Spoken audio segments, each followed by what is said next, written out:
Pictures of his face? He's not making his face. What is that thing? See that thing?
Alright, so in this clip you'll see me cleaning off my vegetables, which include an orange bell pepper, a red onion, and some white mushrooms.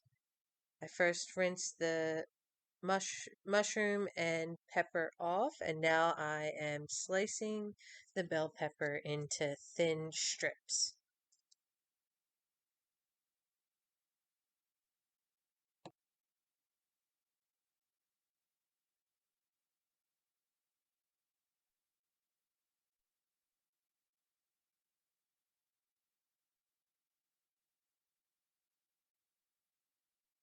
Don't forget to use the top of your peppers. They are edible. Next, the red onion. And this is the method that I learned from the chef I worked with at the catering company in terms of how to slice an onion. You always want to make sure that you have a flat edge against the cutting board when you're cutting anything. So that's why I have the onion level with the cutting board.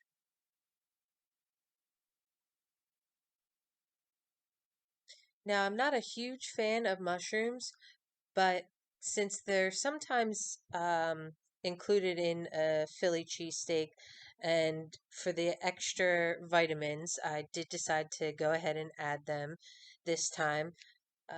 And you'll see in the next video how I go ahead and caramelize all the vegetables. So that's usually the preparation method I prefer for my mushrooms. I do not enjoy them raw.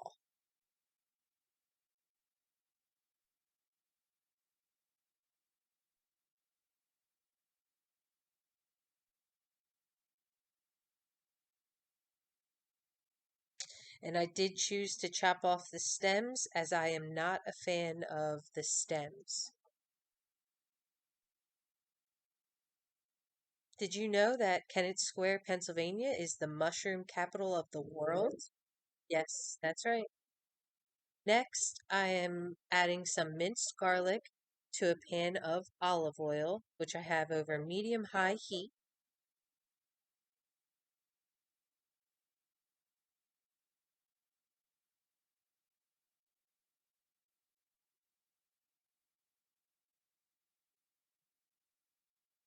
Now I'm adding all of the sliced vegetables at once. I do know that this is going to take some time for these to all render down and to begin the caramelization process. So I let this go on the stove at about medium to medium high heat for probably about 25 minutes, maybe even 30 minutes.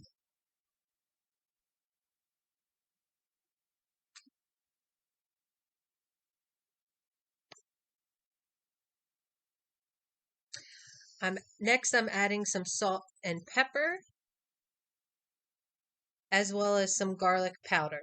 I did use the granulated garlic in the pan, and now I'm showing you what happens roughly about 25 to 30 minutes later as they are caramelized down and you can see the volume inside the pan drastically decreased.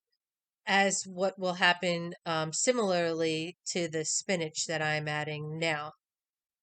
Now, again, spinach isn't something you typically find in a Philly cheesesteak, but as I'm trying to be as healthful as possible with these cheesesteaks, I am going to add them in as well. And it didn't take long for that spinach to wilt down, probably about 2 minutes. Next, I'm removing the vegetables from the pan and putting them off to the side on the cutting board because now I'm going to add the shaved beef steak. I did pick this up at Aldi. I think it was $5.99 for each container. I did choose to go with 2 pounds as we love our Philly cheesesteaks.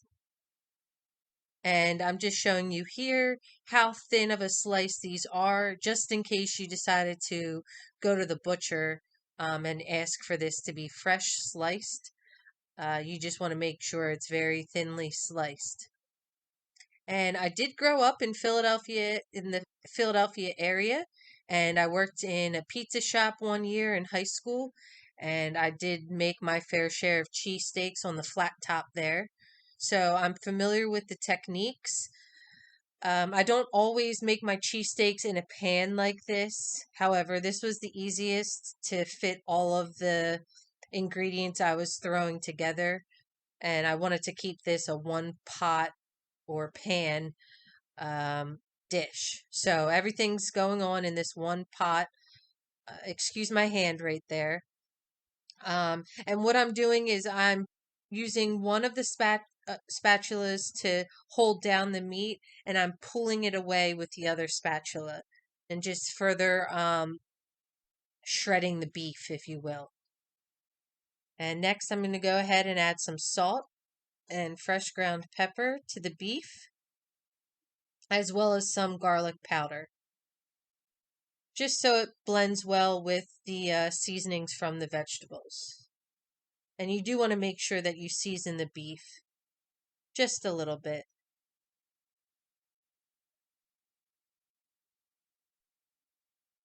And now, once there's most of the pink is out of the beef, I went ahead and added those cooked vegetables into the pan.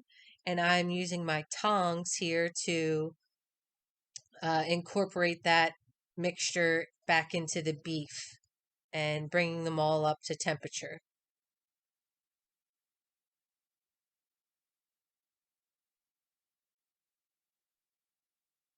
The last step is to add cheese. I am using white American cheese. You may use whatever cheese you like. Philly cheesesteaks often have cheese whiz. Sometimes provolone is used. I enjoy white American cheese. It melts very well. And as you'll see here, I'm just adding some of the hot meat mixture on top of the cheese so that it melts down. And you don't need to do that step. I just do it so that all of the mixture is coated with the cheese. You could just place the cheese on top and let it melt and then scoop it from the pan to put on your sandwiches and have that layer of cheese on top. You can always add it too. I used about 6 or 7 slices of cheese. I think I added a few more after doing that. And now you'll see I'm ready to plate. So I picked up these deli rolls from Aldi. I originally was going to make these keto, low carb friendly, but Brendan said he wants his cheesesteak on a roll. So I picked those up at the quickest spot that I could. And you'll see all of the cheese is incorporated into the meat, but you could go ahead and add more cheese on top.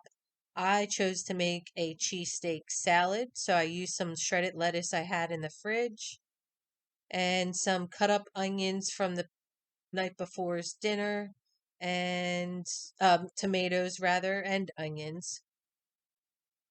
And now I'm adding some white Mississippi white barbecue sauce that I recently made, using that as my dressing, and it was phenomenal. And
hey y'all, you probably just saw me doing a little bit of shopping at one of my favorite grocery stores, H-E-B.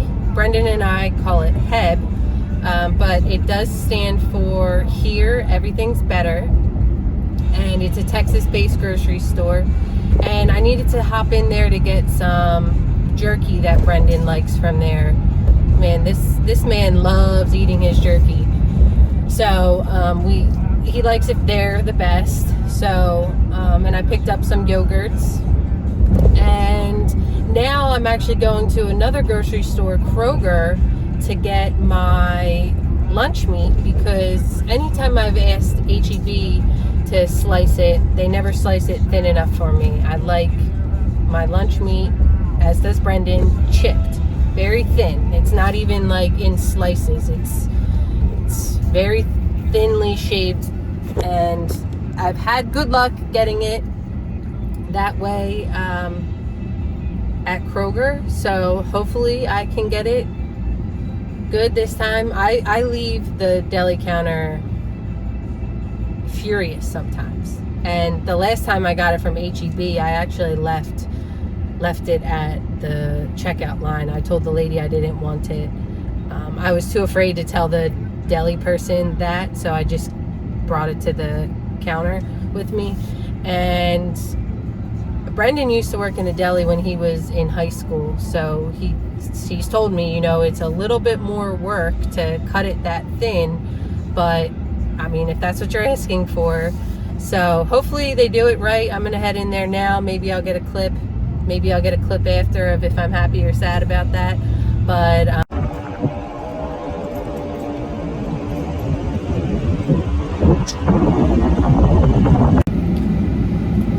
all right, I just got out of Kroger.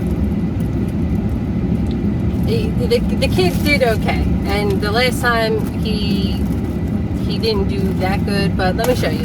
I get a pound and a half. This makes like 5 sandwiches. So this is kind of gross, but it's okay. It's good. We get boar's head honey ham. I got this Italian bread.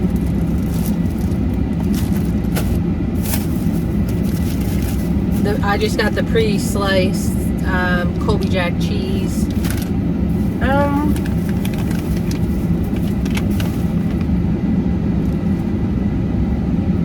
I like putting this on plain Greek yogurt with a drizzle of honey and some strawberries, or there's freeze-dried strawberries in here, but I'll put fresh strawberries on it as well as a nice like fruit yogurt parfait like snack situation. So it's okay with the meat that I got. I'm gonna leave it at that.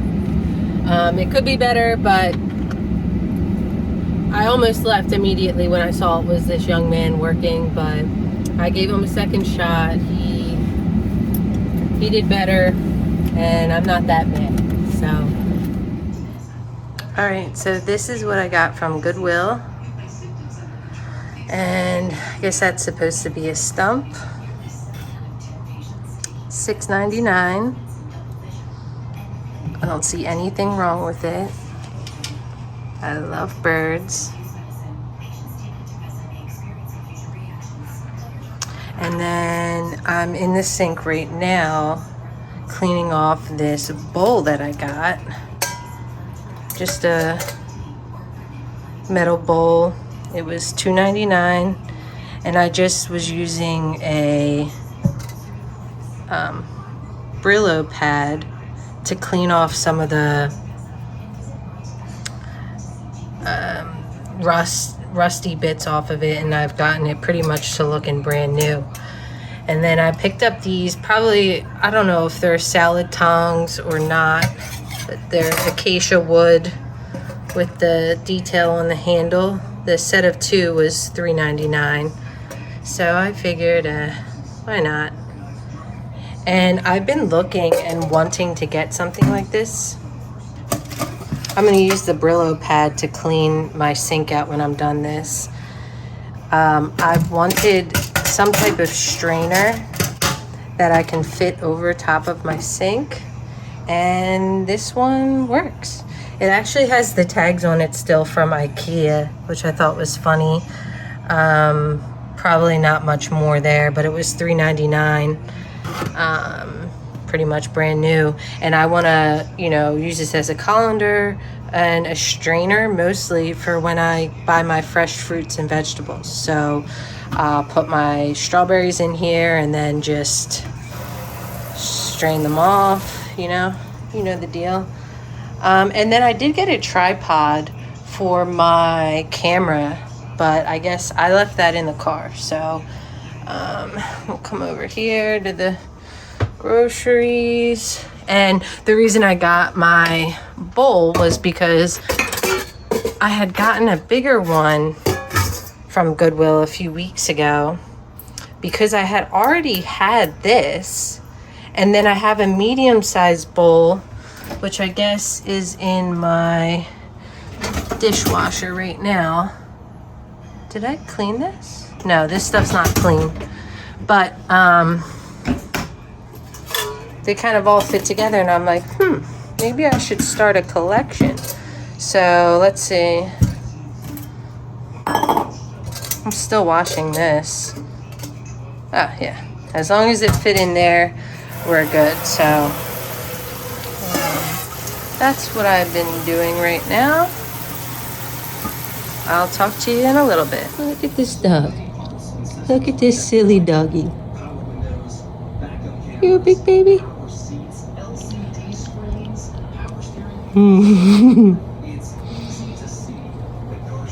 Who's a mama's boy?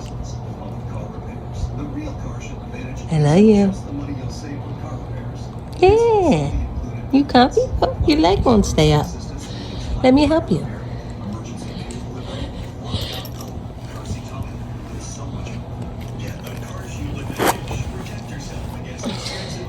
There you go.